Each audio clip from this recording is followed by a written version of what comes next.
하나님의 말씀을 대독하겠습니다. 성경 말씀은 요한복음 15장 4절에서 7절까지의 말씀을 보겠습니다. 신약 성경 요한복음 15장 4절입니다. 내 안에 거하라. 나도 너희 안에 거하리라. 가지가 포도나무에 붙어 있지 아니하면 스스로 열매를 맺을 수 없음같이 너희도 내 안에 있지 아니하면 그러하리라. 나는 포도나무요 너희는 가지라. 그가 내 안에 내가 그 안에 거하면 사람이 열매를 많이 맺나니 나를 떠나서는 너희가 아무것도 할 수 없음이라. 사람이 내 안에 거하지 아니하면 가지처럼 밖에 버려져 마르나니 사람들이 그것을 모아다가 불에 던져 사르느니라.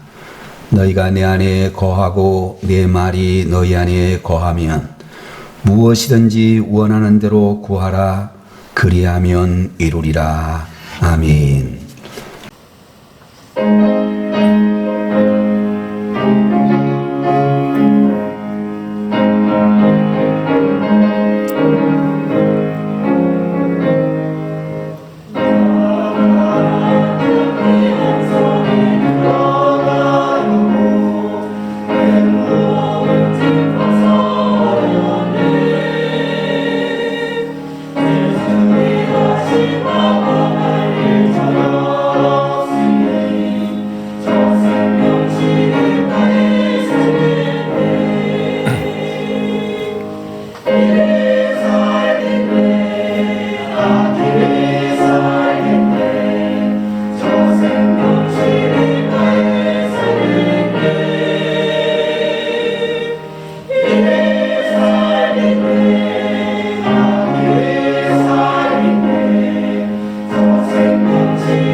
같이 하나님 앞에 다시 한번 기도합니다.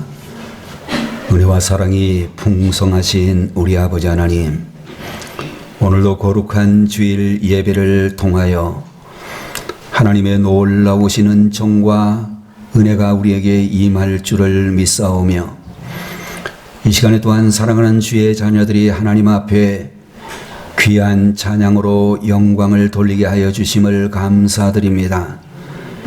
저희들의 평생이 찬양하는 일생이 되게 하시고, 아버지 하나님이여 변함없는 믿음과 열정으로 주님을 늘 기쁘시게 할 수 있는 삶을 살아갈 수 있도록 인도하여 주옵소서.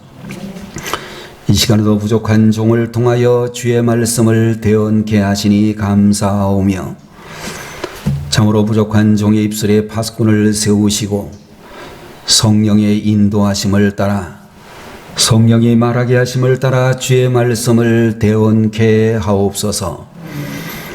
예배의 시종을 주님 홀로 주관하시기를 바라옵고 예수님의 이름으로 간절히 기도 올리옵나이다. 아멘. 오늘 시간에는 요한복음 15장 4절에서 7절까지의 말씀을 가지고 믿음이 주는 4가지 축복이라는 제목으로 하나님 말씀을 함께 보도록 하겠습니다. 우리나라에 어떤 어린 소녀가 어렸을 때에 천년두에 걸려서 낫기는 했지만 얼굴에 마마 자국이 남아서 굉장히 고민하며 살고 있었습니다. 거울을 보면 눈물이 나오고 심한 열등감에 살고 싶은 의욕이 나지를 않았습니다. 어린 딸의 그 모습을 안타깝게 여긴 어머니께서 어느 날 그 어린 딸의 손을 꼭 붙잡고 말씀하시기를, 얘야, 얼굴 때문에 너무 실망하지 말아라. 네가 어렸을 때에 우리 동네에 3명이 동시에 마마 천년두에 걸렸는데 우리가 하나님 앞에 간절히 기도해가지고 네 친구 2명은 그야말로 죽었는데도 하나님께서 너를 살려주셨단다. 그러므로 네 얼굴에 있는 마마 자국은 부끄러운 자국이 아니고 은혜를 받은 자국이란다. 그렇게 생각하고 기뻐하면서 웃고 살아라. 그러면 반드시 하나님께서 너의 인생을 축복해 주실 것이야 라고 말씀을 해주셨습니다. 엄마의 말을 듣고 난 이후로부터 이 어린 소녀는 자기의 얼굴로 하나님의 은혜를 간증하고 믿음으로 굳건히 살아가게 되었습니다. 그때로부터 이 어린 딸에게는 길이 열리고 대학도 가게 되고 미국에 유학도 갈 수 있게 되었습니다. 유학 중에 아주 마음에 드는 좋은 남자를 만나서 그 남자가 청혼하기 전에 이 마마에 걸린 이 처녀가 용기를 내어 프로포즈를 해가지고 결혼에 골이 날 수가 있었습니다. 제가 소개해드린 어릴 때에 마마에 걸려 천년두에 걸려 온 얼굴에 곰보 자국이 난 이 분이 미국 뉴욕의 최대의 한인교회인 퀸즈 한인교회 한진관 목사님의 사모님이 되시는 김태열 사모님의 이야기라고 그렇게 들려지고 있습니다. 여러분들, 우리가 이 세상을 살아가는 동안에 아무리 우리의 형편이 어렵다 할지라도 살아계신 하나님을 믿는다면 어떤 순간에도 감사가 나올 수가 있고, 또 어려움 속에서도 감사를 하게 되면 반드시 그 어려움은 하나님의 은혜가 임하는 통로가 되어질 수 있다. 그렇게 믿음으로 이해할 수 있을 것입니다. 여러분들, 오늘날 우리 한국 교회와 우리 성도님들이 대한민국 모든 사회와 이 땅에 살고 있는 모든 사람들의 형편이 참으로 어려운 그런 자리라고 할지라도 하나님을 믿는 우리의 믿음으로 나아가게 되어질 때에 여러분들 국가의 어려움을 극복하게 되어지고 우리 자신이 가지고 있는 이 모든 어려운 지경도 능히 헤쳐나갈 수 있다라는 그런 믿음을 가져야 될 줄로 믿습니다. 여러분들, 세상에 살고 있는 사람들 중에서 예수님 믿기가 참 어려운 그런 사람들이 있는데, 세칭 똑똑하다라고 생각하는 사람들, 그리고 정말로 세상적으로 볼 때에 출세를 했다고 생각하는 사람들, 한 번도 실패해보지 않았다고 생각하는 그런 사람들은 정말로 하나님을 믿기가 대단히 어려운 사람들이라고 볼 수 있습니다.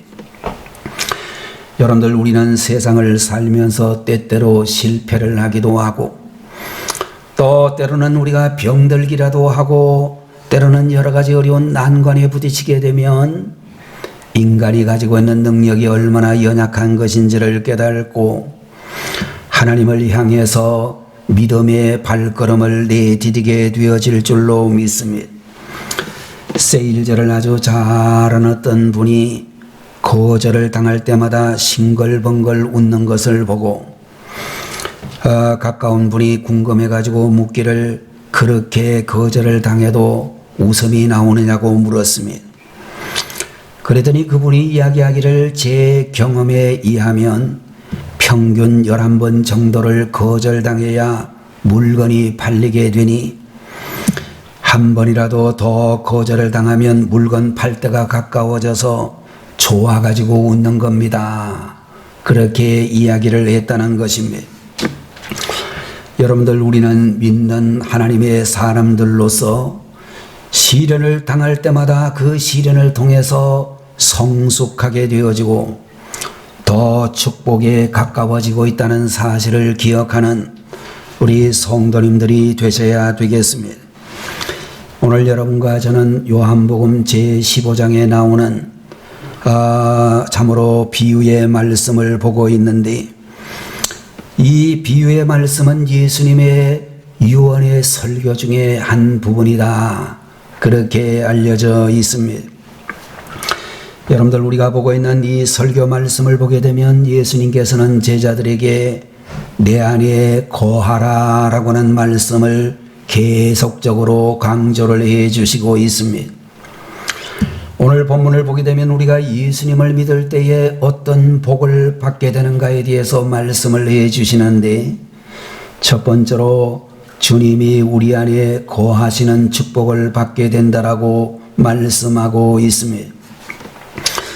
오늘 본문 제4절의 말씀을 보게 되면 내 안에 거하라, 나도 너희 안에 거하리라 라고 그렇게 말씀을 해 주셨는데, 우리가 예수님을 믿고 예수님을 영접하게 되면 예수님께서는 성령님으로 우리 안에 오시고 우리 안에 거하신다라고 말씀해 주셨습니다.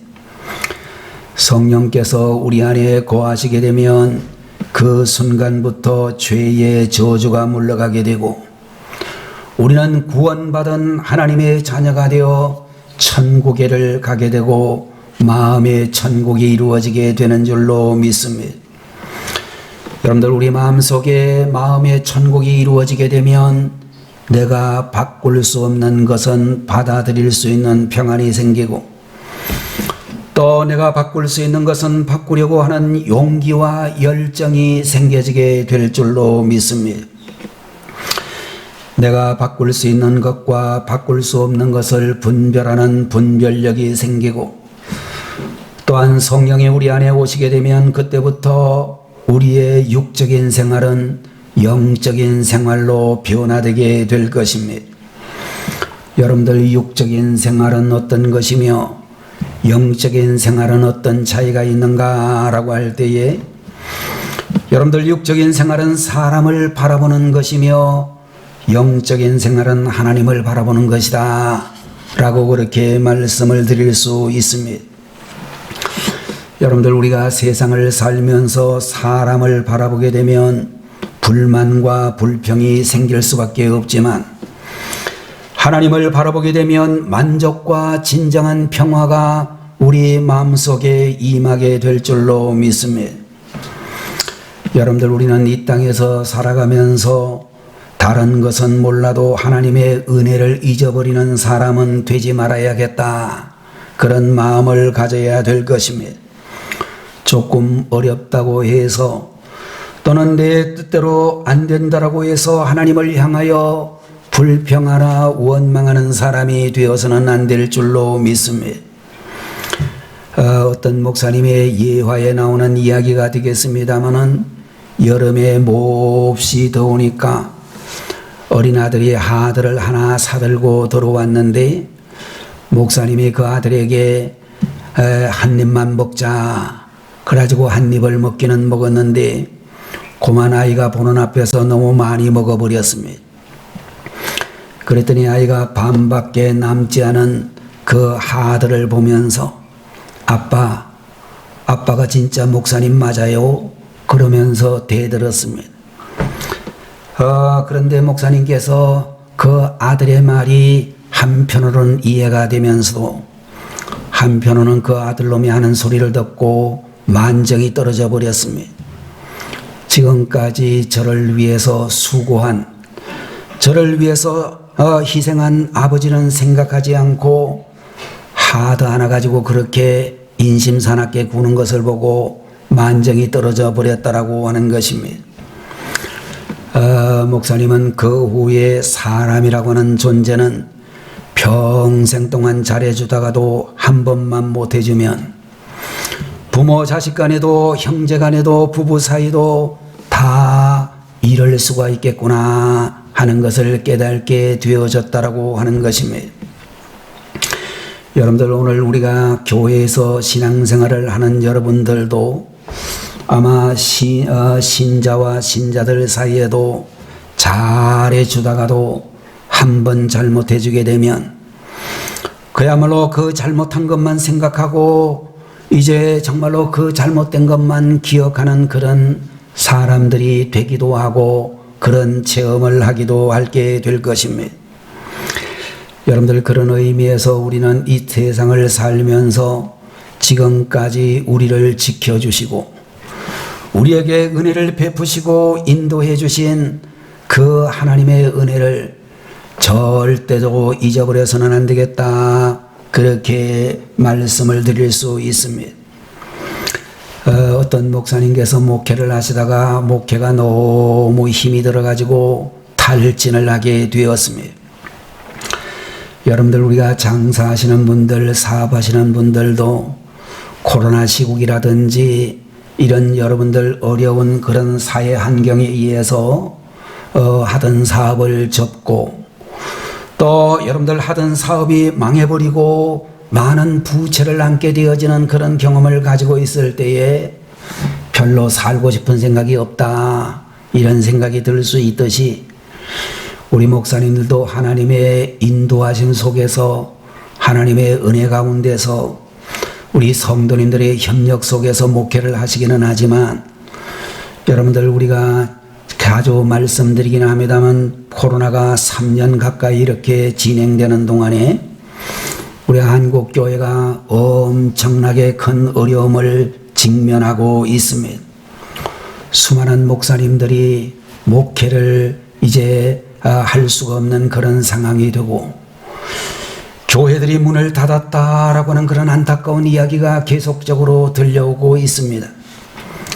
아마 이 목사님도 코로나 때문에 그랬는지는 잘 모르겠지만 탈진을 해가지고 이제 예배 시간이 되어도 설교할 수 있는 힘을 다 잃어버리셔서 며칠 동안 휴가를 내고 시골로 이리저리 돌아다니게 되었습니다. 시골 마을 여기저기를 돌아다니다가 수요일 저녁이 되어서 자그마한 교회의 수요일 저녁 예배에 뒤에 들어가서 참석을 하게 되었습니다. 그 교회가 너무 약해서 그랬는지 어려워서 그랬는지는 몰라도 목회자도 계시지 않아가지고 나이가 좀 들어 보이는 한 집사님같이 보이는 평신도가 예배를 인도하는데 뒤에 정말로 한 번도 보지 못한 낯선 그런 분이 들어와서 있으니까 긴장을 했는지 자꾸만 설교를 하다가 더듬거리면서 한마디만 그렇게 이야기를 하셨는데 우리는 주님 안에 거해야 합니다. 그런 말만 여러 번 계속했습니다.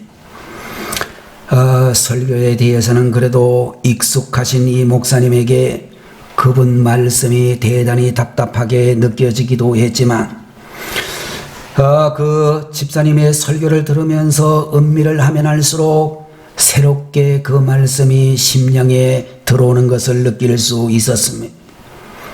그날 저녁 목사님께서 주무시면서 그래 내가 주님을 모시고 다시 일어서야지. 그렇게 결심을 하니까 마음에 성령님이 주시는 평화가 임하게 되어지고 탈진에서 벗어나서 다시 목회 현장에서 다시 주님을 위해서 일하게 되었다라고 간증하고 있는 것을 들을 수 있었습니다. 여러분들, 사람과 사람 사이의 관계는 변함이 없이 평생토록 좋을 수만은 없다. 그렇게 생각이 되어집니다. 여러분들, 우리가 부모 형제, 부모 자식 간에도 우리가 살다가 보면 섭섭할 때도 있고 마음에다가 대못을 받는 그런 충격적인 말을 할 때도 있을 것입니다. 여러분들, 그렇게 되면 정말로 우리들이 탈진을 하게 되어지고 만정이 떨어지게 되고 관계를 끊어버리고 싶은 그런 생각도 들 수도 있을 것입니다.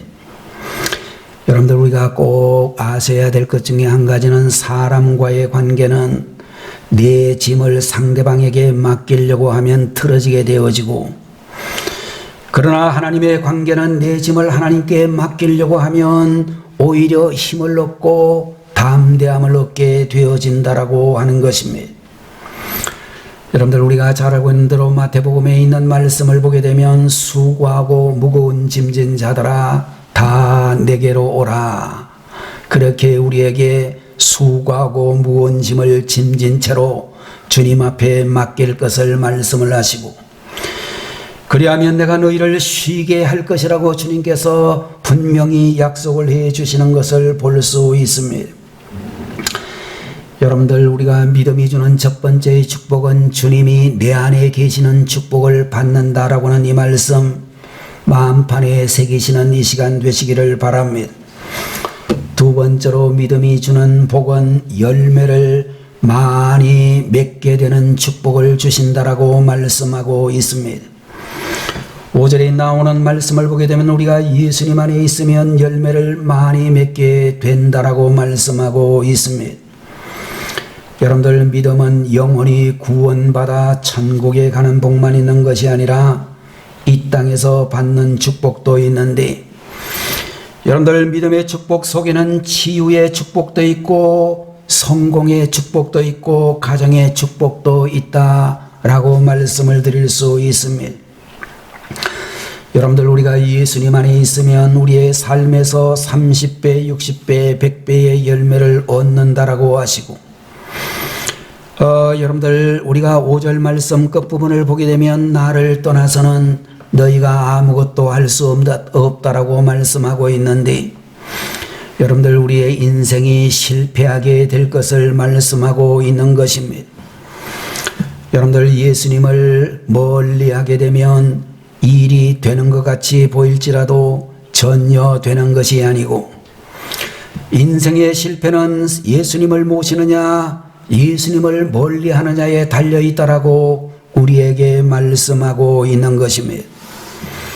오늘 이 자리에 계시는 우리 성도님들의 인생은 과실을 많이 맺는 인생이 되기를 하나님이 원하신다라고 하는 것을 기억하시고, 하나님께서는 그런 열매 맺는 인생을 정말로 맺는 인생을 살게 하시려고 갈대아 우르라고 하는 메소포타미아 문명의 발상지에서 아브라함을 부르셨습니다.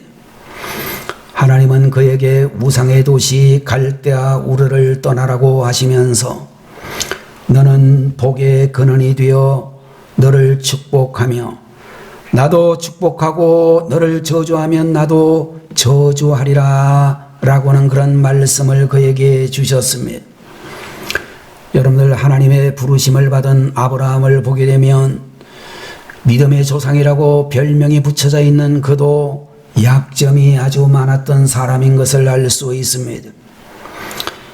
여러분들, 그가 순종의 조상이라고 했는데 성경을 자세히 보게 되면 순종도 제대로 하지 못한 것을 여러 번 발견할 수 있습니다.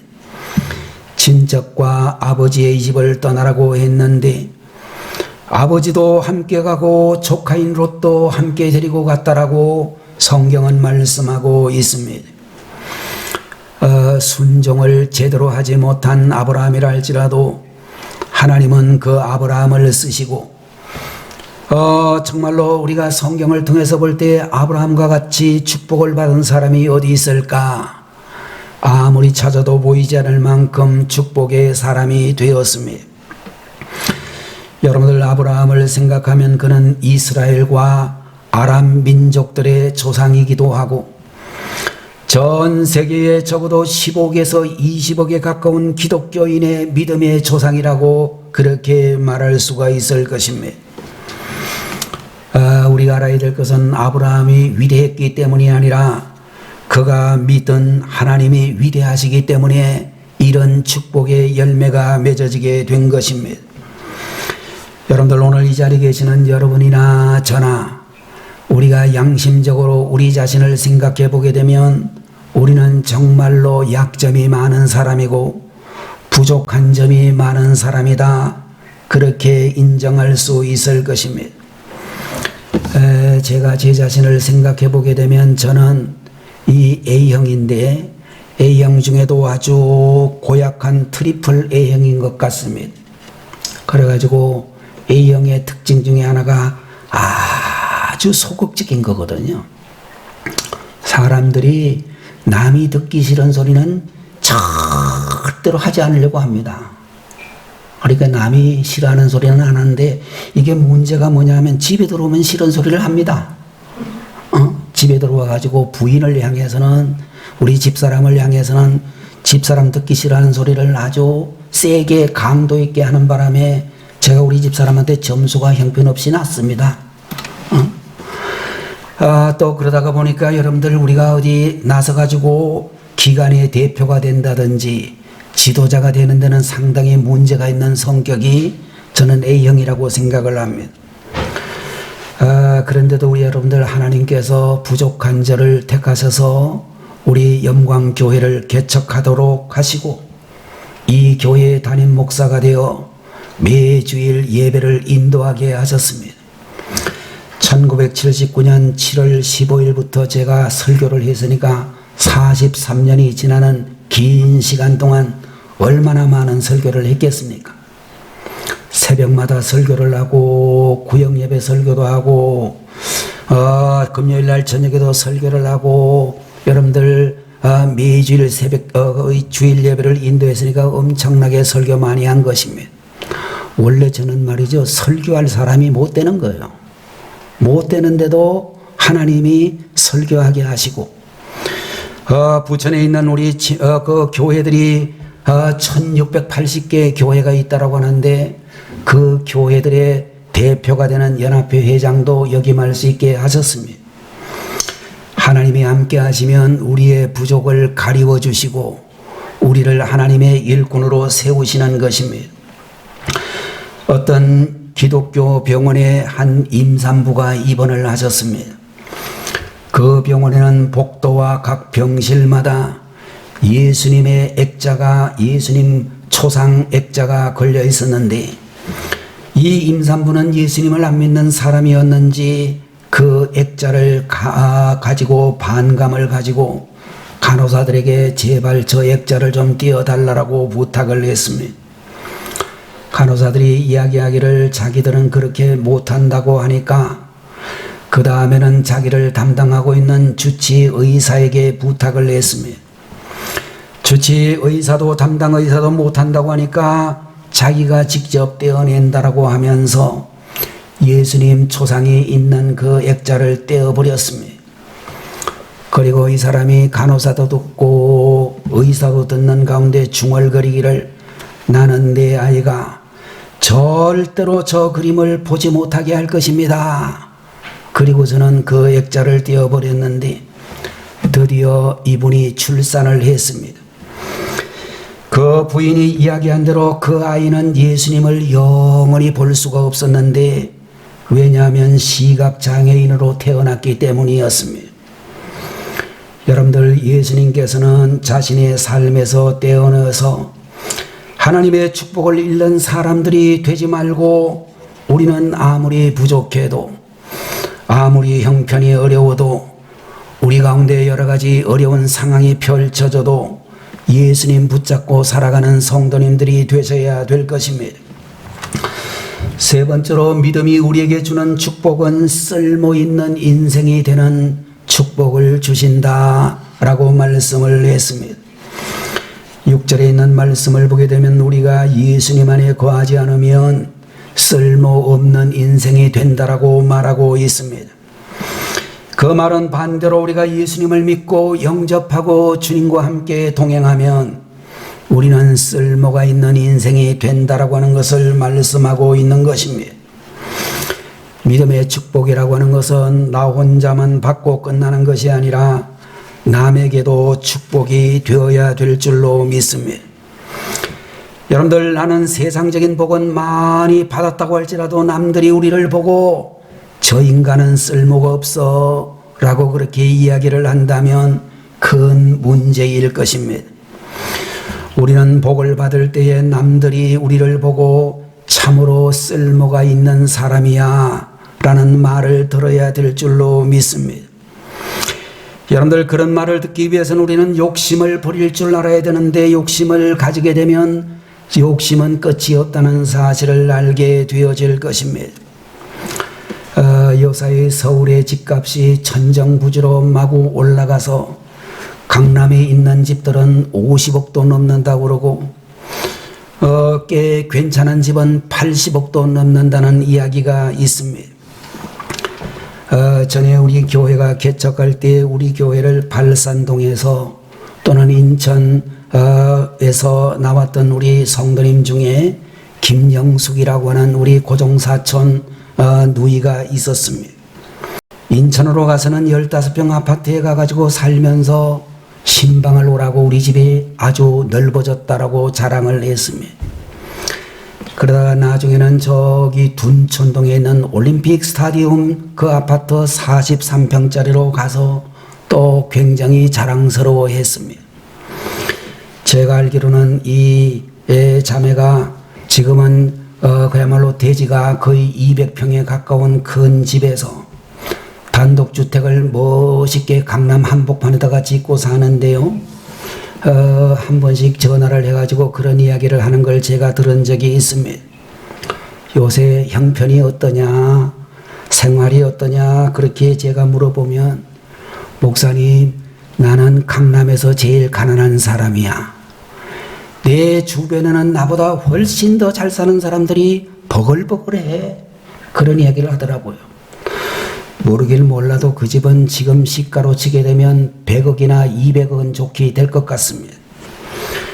사람의 욕심이라고 하는 것은 한이 없어서 10억 가진 사람은 20억 가진 사람 부러워하고, 20억을 가진 사람은 또 100억을 가진 사람을 더 부러워하고, 100억을 가진 사람은 수천억을 가진 사람들을 더 부러워하면서 절대로 만족하지 못하고 사는 것을 볼 수 있습니다.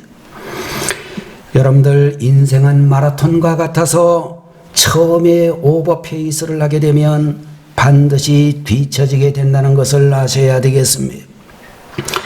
인생의 목표는 1등이 아니고 여러분들 모든 사람의 인생이 다 나름대로 소중한 인생이라고 생각이 되어집니다.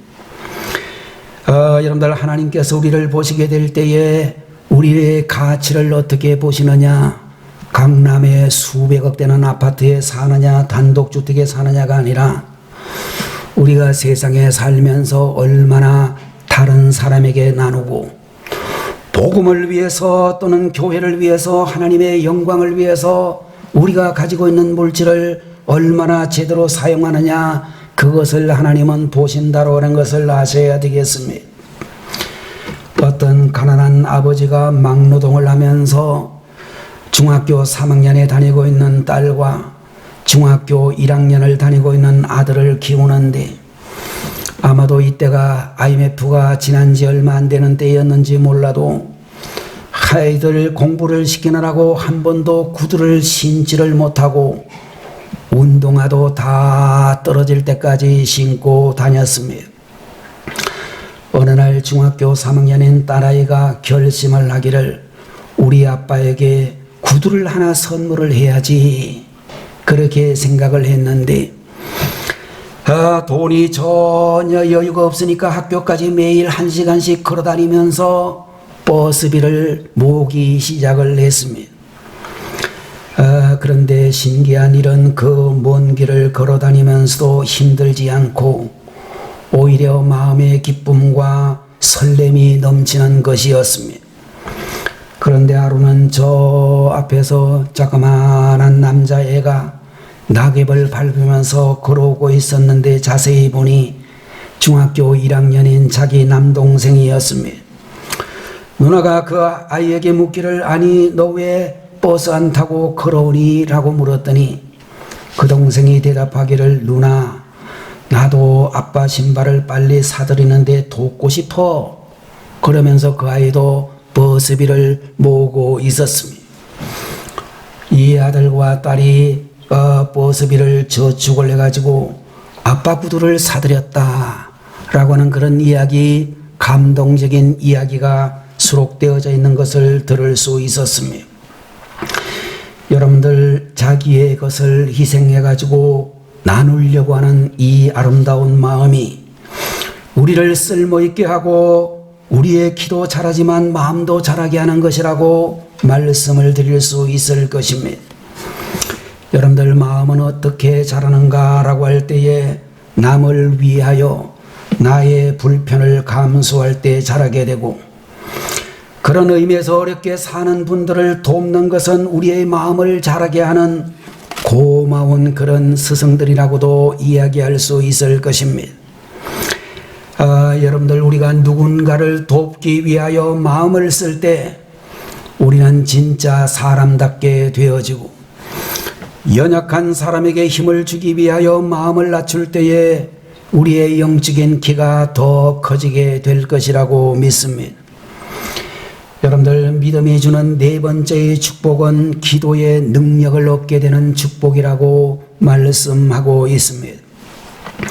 7절 말씀 후반 부를 보게 되면 무엇이든지 원하는 대로 구하면 다 이루어 주신다 라고 말씀하고 있는데 이 말씀은 바로 기도의 축복을 의미하고 있는 것입니다. 여러분들 능력 있는 기도가 되기 위해서는 두 가지의 전제 조건을 말씀하고 있는데 첫 번째로는 우리가 예수님 안에 거해야 되며 또 하나는 우리가 말씀 안에 거해야 된다라고 가르쳐 주시고 있습니다.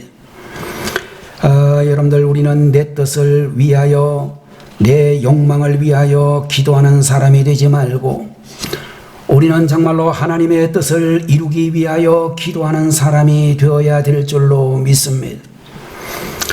교회를 오래 다녔는데도 불구하고 여전히 자기 자신만을 위하여 기도한다면 자신들은 생각할 때 자기가 대단한 믿음을 가진 사람이라고 생각할지 모르지만 사실은 별로 믿음이 없는 사람이라고 이야기할 수밖에 없는 것입니다. 여러분들 우리가 기도를 할 때에 하나님의 뜻보다 자신의 욕망이 넘친다면 그 사람은 미성숙한 성도일 수밖에 없다라고 말할 수밖에 없을 것입니다. 여러분들 우리는 쉽게 말해서 부자 되게 해달라고만 기도하지 말고 좋은 일터를 달라고 기도하는 사람이 되고 사명감을 가지게 해달라고 기도하고 땀을 흘릴 때 그 땀을 기억해 달라고 기도하는 우리 성도님들이 되셔야 되리라고 믿습니다. 우리가 다른 사람을 도울 때에 그의 기분까지 생각하기 때문에 조용히 돕는 것이 중요하고 나팔을 불고 선전을 하는 것은 별로 좋지 않다라고 생각이 되어집니다. 여러분들 하나님께서는 우리를 도와주시는 하나님이라고 말씀하고 있습니다. 여러분의 가정과 여러분의 모든 사업장과 여러분이 살아가는 인생의 전 부분을 하나님께서 늘 축복해 주실 줄로 믿는 것입니다. 하나님께서 내 기도를 들어주신다라고 하는 이 믿음을 가지고 정말로 땀을 가지고 하나님 앞에서 하나님이 맡겨주신 일들을 성실하게 감당하는 분들이 되셔야 되겠습니다. 오늘 우리가 예수님 안에 거하는 믿음을 가질 때에 주어지는 네 가지의 축복을 생각했습니다. 항상 예수님 안에 거하기를 즐겨함으로 구원받아 천국을 소유하시고 열매를 많이 맺는 삶을 살아가시고 남에게 늘 힘을 줄 수 있는 쓸모 있는 인생이 되고 기도의 응답과 기도의 특권을 누리며 살아가는 하나님의 자녀들이 되시기를 주의 이름으로 축원드립니다. 기도하겠습니다. 거룩하신 우리 아버지 하나님, 오늘 이 시간에도 믿음이 주는 네 가지의 축복을 저희들에게 가르쳐 주시니 감사합니다. 믿음은 우리에게 먼저 주님이 우리 안에 거하시는 복을 주시고 열매를 많이 맺을 수 있는 복을 주시고 쓸모있는 인생을 살아갈 수 있는 복을 주시고 기도의 능력을 얻어 주님의 귀한 사명을 감당할 수 있는 복을 주시는 줄 믿습니다. 사랑하시는 우리 성도님들, 세상에서 때로는 환난과 시련이 있을지라도 그 모든 과정을 믿음으로 극복하고 하나님이 주시는 믿음으로 승리할 수 있도록 인생의 귀한 복을 더해 주옵소서. 예수님의 이름으로 간절히 기도 올리옵나이다. 아멘. 다 같이 기도하겠습니다.